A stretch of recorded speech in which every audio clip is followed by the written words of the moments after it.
জিহাদের ময়দানে একজন সাহাবী শহীদ হলেন। দূর থেকে তীর এসে তিনার গায়ে বিঁধল, তিনি পড়ে গেলেন। একজন মহিলা সাহাবী বললেন, কি খুশনসিব, তিনি জান্নাতি।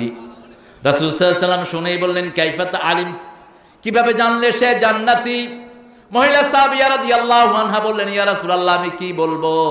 রাসূল সাল্লাল্লাহু আলাইহি ওয়াসাল্লাম বললেন, তুমি বলো আল্লাহ যেন তাকে জান্নাত দিয়ে দেয়, আল্লাহ যেন জাহান্নাম থেকে বাঁচিয়ে দেয়।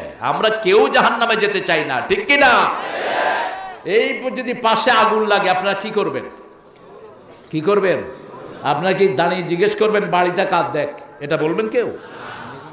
আমরা নিবানোর জন্য চেষ্টা করব যার হাতে যা কিছু আছে।